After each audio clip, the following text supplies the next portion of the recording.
Good morning লাভলিজ। আজকে সকালে উঠে আমন্ড খেয়ে নিয়েছিলাম। আমন্ড খেতে ভাবতে ভাবতে কিছু একটা ভাবছিলাম যেটা মনে নেই আমার। আজকে সকালে একটু তাড়াতাড়ি ব্রেকফাস্ট করে নিয়েছিলাম। দুধ কর্নফ্লেক্স আমি বাড়িতে আসলে খুব খাই, আমার one of my favourite breakfast বলতে গেলে। এরপর একটু পড়াশোনা করে নিচ্ছিলাম, যেটা আমি বললাম যে কলেজের পড়াশোনা, সেগুলোই করে নিচ্ছিলাম। আজকে শ্রাবণ মাসের ফার্স্ট সোমবার ছিল, তাই জন্যই শিবের মাথায় জল ঢেলে নিয়েছিলাম তাড়াতাড়ি করে স্নান টান করে। তো শিব ঠাকুরের মাথায় বাড়িতেই জল ঢেলেছি, বাইরে যাওয়া হয়নি, কারণ অতক্ষণ উপোস করে থাকতে পারি না আমি।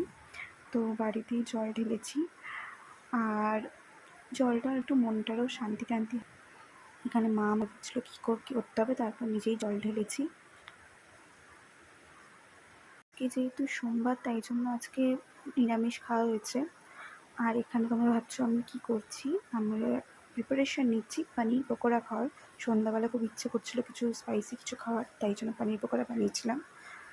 আজকে একটু বেরোনোর প্ল্যান ছিল, কিন্তু হঠাৎ করে এত বৃষ্টি হয়েছে যে বেরোতেই পারিনি রাত্রে। তাই জন্য একটু পড়াশোনা করে আজকে ডিনারটারও আমার কারণ ডিনারে আমি পরোটা আলুর তরকারি খেয়েছি। টাটা।